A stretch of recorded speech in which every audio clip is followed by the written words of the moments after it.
Hello and welcome to another edition of Unpopular Review Entertainment. Ladies and gentlemen, today we're going to be reviewing a pretty good movie, in my opinion. Why? Because, you're pretty much taking two of the greatest actors of that time and of this time, mind you, putting them together to make an action-packed, thrilling cop versus bad guy, back and forth, game of chess, in my opinion. Because this movie is pretty fun. So now let's talk about it. We're gonna be talking about the movie Heat, right? Starring Al Pacino and Robert De Niro. And joining me is none other than, Mr. Hardcore Triple X, Mike Knox, and the executive consultant, Mr. Raincloud. What's up, fellas? How What's you doing? going on? Nothing, man. Just chilling. Just chilling. You stole me off with your intros. Like, Why? we don't do it differently. Like, there was no, we'll talk about that later. It was just so weird. And then I seem to be a man of many nicknames on here, but we need to remember my name is the executive consultant. There's no Mr. Raincloud. There's no executive asshole. It's not the executive contradiction. Everybody wants to come up with a funny nickname for me. Okay, executive consultant. Consult on that shit. See. Sometimes, you want to come and always point out the negative Nancy of everything. You want to come and point out the negativity and everything, and then come and put the rain cloud. I bring the heat No, you're not bringing the heat, man. You're bringing the storm. You're taking. No, you know what brings the heat? A sunny day, a nice sunny day, sunshine, and all of that. And you know what makes everybody sad? The rain cloud is coming and messing things up. Even though, we need rain for the plants and everything. So, you know what I'm saying? But still, we don't need it every single time where we're having a happy conversation. I live in Florida. It rains every day. Okay? Every time there's a happy conversation and everybody has a sunflower and shining, you want to come and pump it up, joy, pump it up, and rain, keep it going, now sunshine. Thank you. And rain, keep on fellas singing joy. Actually, I'm about to go download that. Why you chose this movie out of Al Pacino month? Okay, so all jokes aside, one of the reasons why I chose this movie, because it clearly is Al Pacino month, right? And I probably just would have gone with Scarface. But I chose this movie because you and I, this was something. Oh, word! Wow, look at that. That was a long time ago. This is the stage where they're at. Where they're number one, they're trying to put other people on, right? And I feel like, this is they're at their John Cena stage, and then they have these guys like Solo Sikoa that's trying to come up. And they're putting them on, type of thing. For all you wrestling viewers, that's what's going on here, right? And I appreciate it because the other thing is that Al Pacino is this badass, smart ass cop, and that's very, very different. I mean, for Robert De Niro to be the gangster and to be the calculated gangster and all of that, that's a given. You know what I mean? That kind of thing is given for him in this movie, and then many other movies, right? Goodfellas, etc. But for Al Pacino to be the cop it was very interesting, especially a modern cop, because I know that he did it in the 70s, right? But after The Godfather and after Scarface and after every other stuff that he's done, this movie was just quite interesting watching him on the chase, because this whole thing was literally just, you know, this guy trying to catch a criminal, and then the other guy, the criminal, just pretty much just bobbing and weaving. You know what I mean? The guy just felt like Teflon Don. And, you know, the one thing that was captivating, though, was, you know, they kept saying that line, like, you know, you basically don't have anything in your life that you can't walk out on in 30 seconds. Right. And I found that to be very compelling, because that just goes to show you, like, how individualistic things can get when you're dealing with fast money and when you're dealing with this type of life. Because it's, you know, it's a shame, because, you know, I mean, mind you, he was a big gangster and things like that, robbing banks and all of that, but he clearly didn't trust any of his friends and didn't trust anybody. You know, about Robert De Niro and Al Pacino, because of people like Robert De Niro, you know, he was always seeing the crazy things, and he had a big disconnect from his family, from his wife and his children, and that's sad, because the reality of the situation is just that that's a big part of what happens to a lot of cops. And mind you, just regular cops. And this guy is like a detective, and, you know, he has all of this responsibility that he can't necessarily share with his family, you know. And I also hear this when it comes to EMTs. Like, you know, EMTs, they see the worst of the worst, but they're not coming home and then sharing everything with you know what I mean? And so, you know, you got to understand a little bit of both. But, you know, this whole thing was very interesting, because it was kind of more of a modern take. Yes, it was the 90s, but it was more of a modern take of what these guys do, you know. And you know, in my opinion, it was a big roll of the dice. I mean, I don't know how it did at the box office, but the way that they sold it was just already where these guys were legendary. You know, I mean, you know what I mean? Like, this was very much, it felt very WrestleMania 12. You know what I mean? Shawn Michaels, Bret Hart, you know, and they're giving it a big push. These big two guys that are going to have this big, long thing going on. And that's exactly what this was. Not to mention, there's just other people in the cast that were big. John Voight and Val Kilmer, you know. And anyway, I'm rambling, but I really enjoyed this movie, and I learned a lot from it, because especially just that whole line of, you know, if you can't walk out on something in 30 seconds when the heat is coming by, you know what I mean? Like, that shit is crazy. Like, that just goes to show you, like, I mean, come on. How big is money? But anyway, I'm rambling now. So now, you know, you keep talking about this 30-second thing, yet you're not practicing it tonight. It's just amazing to me. I was wondering if myself or Michael was going to get an opportunity to talk. Your intro. You know what? I just had a birthday, and I'm getting old. You know, Right. so Mike, You know what happens? You know what happens with old people? Like Like, you want to talk too much. half of Unpopular Review's birthday seems to be in August. You know, I can't. You know, I still need. I'll see you. Well, according to C, the Superior, I will see you in a few weeks as of when this is released. But I'll see you in a few weeks when I'm in New York, because you're supposed to go LARPing with us, right? Yeah, What? yeah. It's gonna be in Central Park. It's I'm gonna sorry. be a thing. Go what We're in? gonna go. LARPing, We're gonna go live action in the role play. afternoon and a weekend, and everybody's gonna meet in Central That's Park. probably It gonna should be fun. dope as shit. We'll see. We'll see. I'm only going so I can see the Superior with a Nerf ball or something, but we'll see. In the meantime, then you have, you know, but Mike's birthday was down there. I still got it. I gotta make my way to Davenport, because I haven't spent any time with him for his birthday, but I did Dan, right? And then I'll see Ron in a few weeks too, because it's his birthday as well this month. Yeah, but he's not Leo though, so it doesn't matter, because they all suck. Here's the thing, right? I'm so glad you referenced this movie to WrestleMania 12, right? Because what my problem is, I think WrestleMania 12 is one of the least favorite WrestleManias out there and the most overrated. Why? Because of the main event. Shawn Michaels versus Bret Hart was a absolutely overrated snooze fest. Please take that down.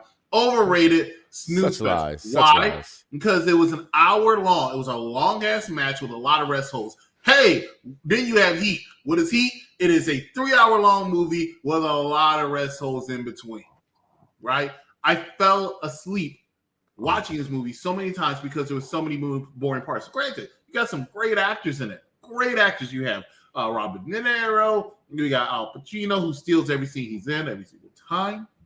You have the most underrated Batman in there, and Val Kilmer.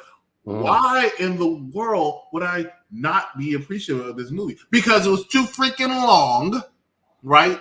And they were going absolutely nowhere most of the time. Yeah, they had a couple good scenes, but some of the times I'm like, okay, can we get to the next thing? Can we get to the next thing? Can we get to the next thing? Right? They throw this little subplot in there with this person who likes to have sex with underage women and kill them, right? And I don't think that was something that needed to be in there, or it needed to be explored a little bit more. But it wasn't. It was just the plot device in there. So you have Robert De Niro that has something to be obsessed over for his ultimate demise toward the end of the movie. But hey, that's what I think about it as far as a rain cloud perspective. Now let's bring the heat, right?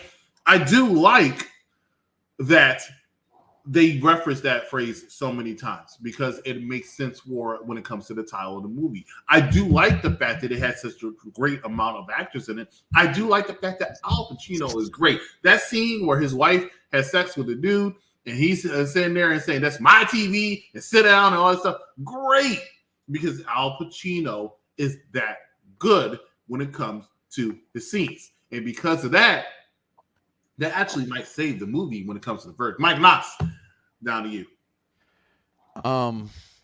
Just like the trailer that you played about this film. He's here. I can feel it.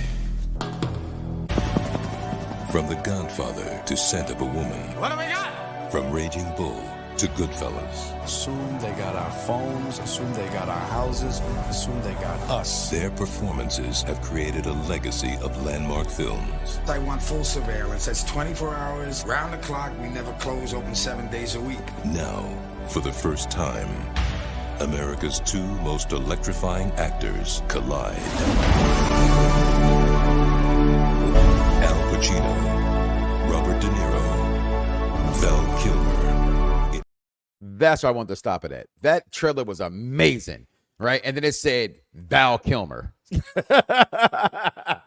And like, you know what? Because they tried to make Val Kilmer popular, and you figure put him in this movie. And to answer your questions, Vic, this movie grossed 200. Hold on, I had that wrong. I'm sorry. It grossed $187 million, but it made so much money, it had a $60 million budget. And I thought that was funny because Dr. Doom and the Avengers movie, the writers and the actor alone are already getting a whopping $500 million. Yeah, but this is 30 years ago. No, I get that. I'm just saying. I just wanted to get that out there. Inflation, though. So it's inflation, right? Because you know that 60 million. You know, with his point. It went to thank you. It went to De Niro and Al Pacino in this, and I frankly forgot how good this film was. 100%. I'm watching this movie.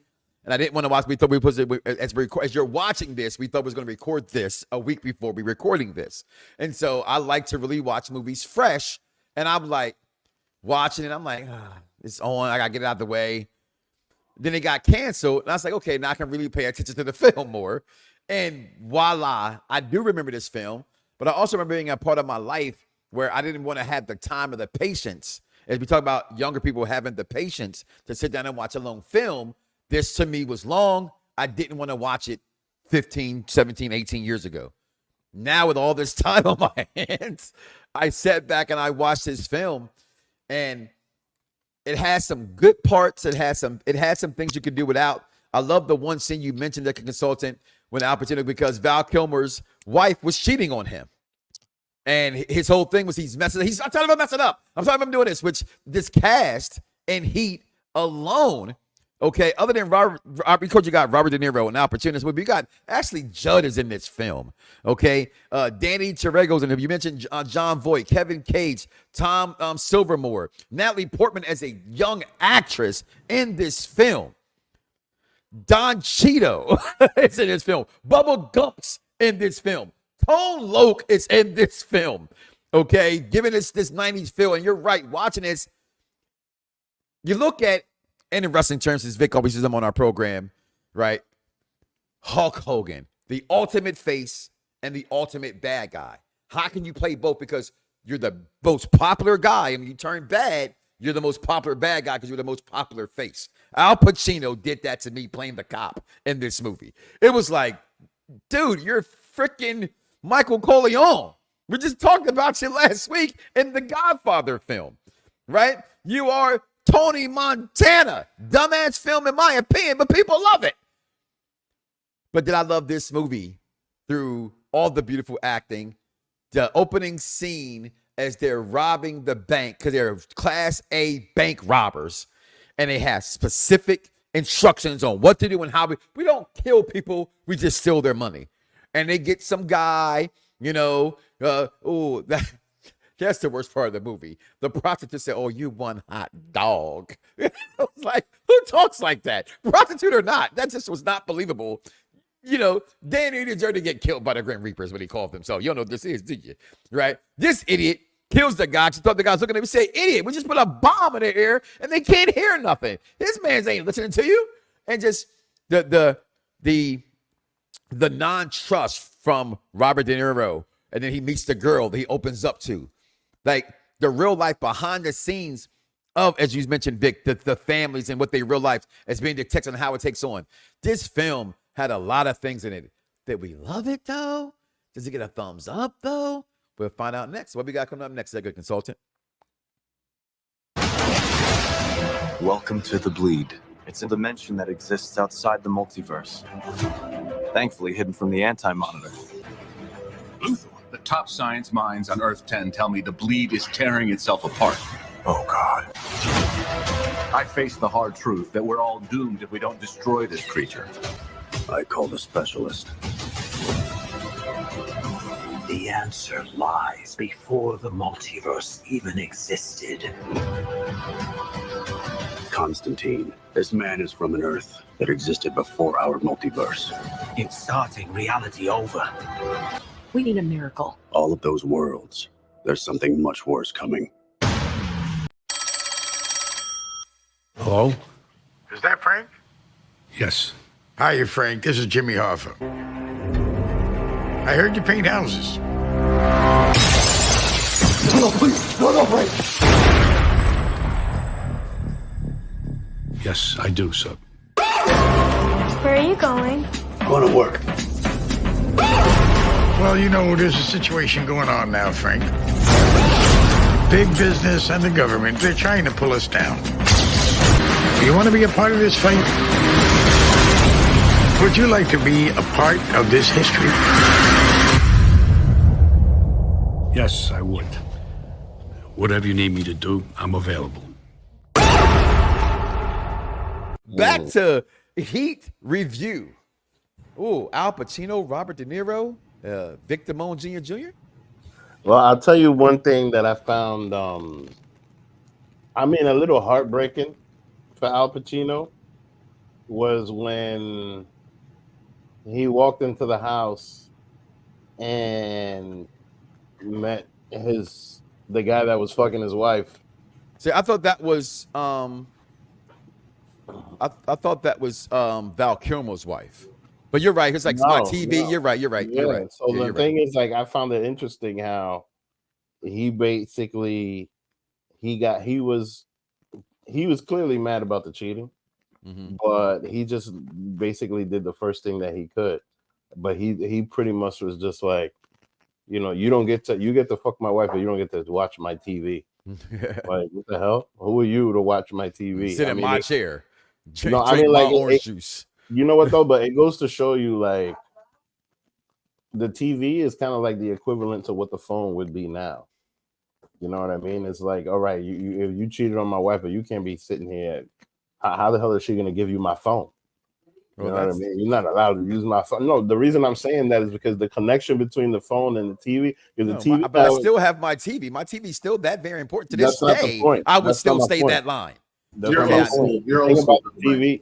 The thing about the TV is that the TV is the only source of outside information, the only source of entertainment, blase blase, right? A lot of people use their phone now for a lot of things that they don't that they. Which is why I think it'll be a little worse. Right? How would he have his phone though? I'm saying, Yeah. like that's. But No, that's, I see why he's trying to make that analogy, but I'm saying because the phones are able to do so. If it was strictly entertainment, I would be 100% behind you. I agree with you. Unfortunately, now we have phones that are able to pay your bills, take your heartbeat. It's able to do so much. You know what? Then I should have just said tablet. It's more insulting, right? Huh? I should have just said tablet, right? If it was like a family, like a household iPad, my watch. You know what I mean? Yeah, but the point is just that it's something that TV.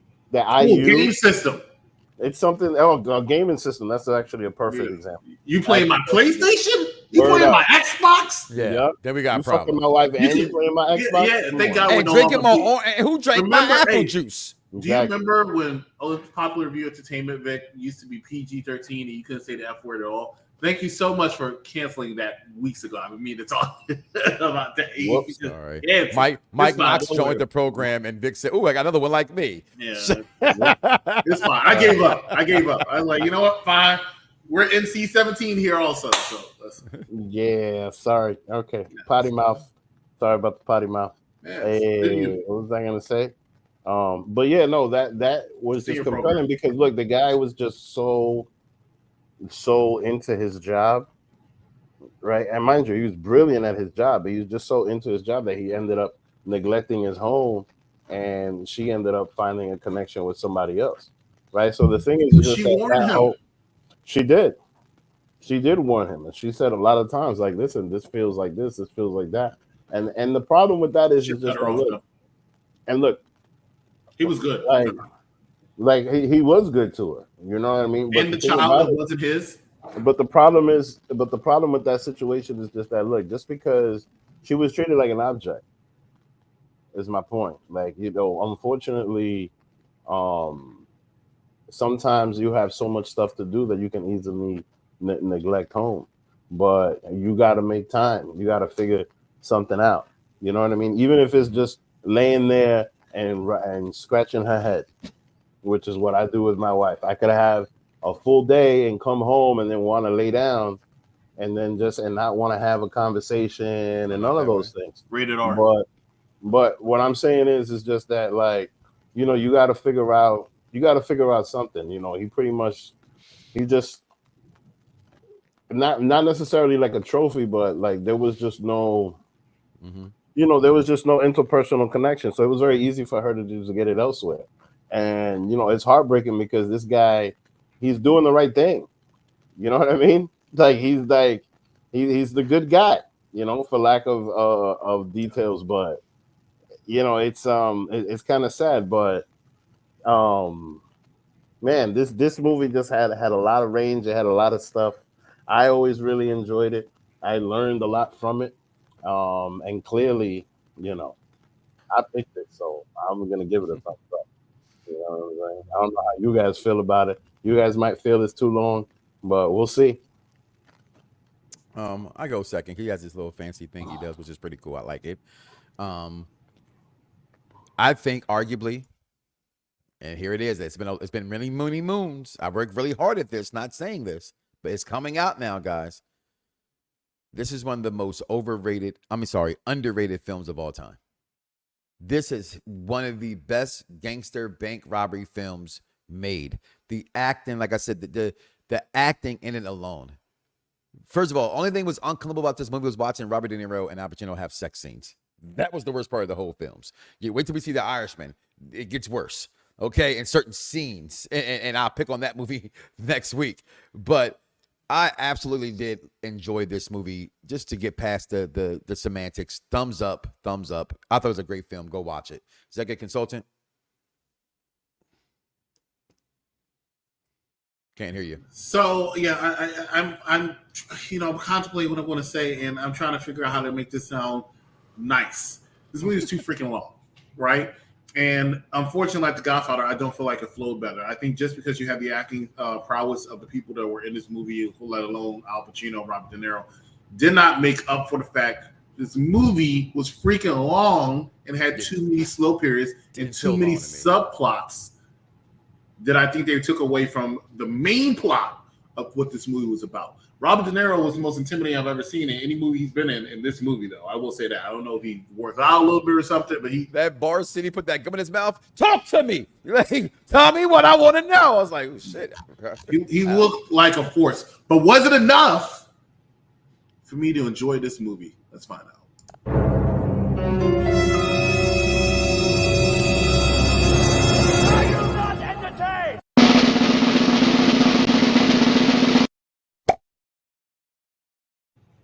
This movie gets a thumbs down for me. It was too long for reasons I don't understand, don't want to understand.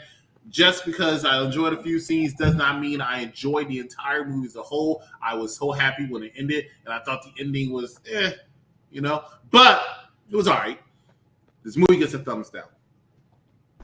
¿A dónde está la lluvia? Can you wrap this up?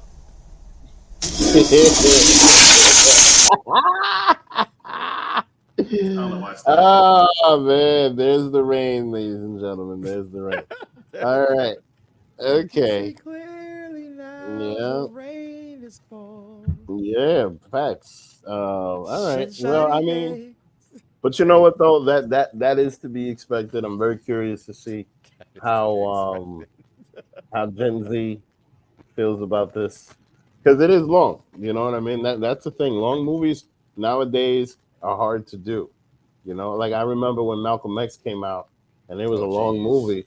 And that's a long movie, but you know, but at the same time, like you got to be into the content. You know what I'm saying? Because the thing is, at the same time, like we have long movies, but then we also have a state where people will sit there and binge all day. Exactly. You know what I mean? So like, that's why like these things.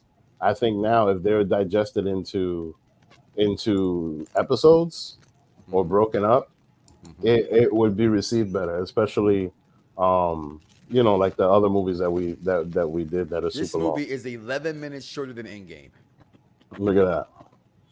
And in the game, I've said countless times, if it wasn't for the fact that the last hour was completely epic, it would have also got the majority of Marvel films are over 2.5 hours.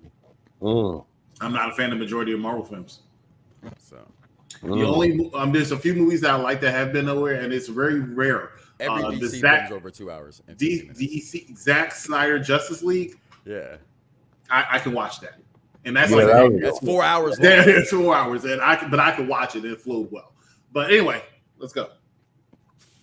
So, thank y'all for joining us because we got to go do another movie now. So. He's here. I can feel it. From The Godfather to Scent of a Woman. What do we got? From Raging Bull to Goodfellas. Assume they got our phones, assume they got our houses, assume they got us. Their performances have created a legacy of landmark films. I want full surveillance. That's 24 hours, round the clock. We never close, open 7 days a week. Now, for the first time, America's two most electrifying actors collide.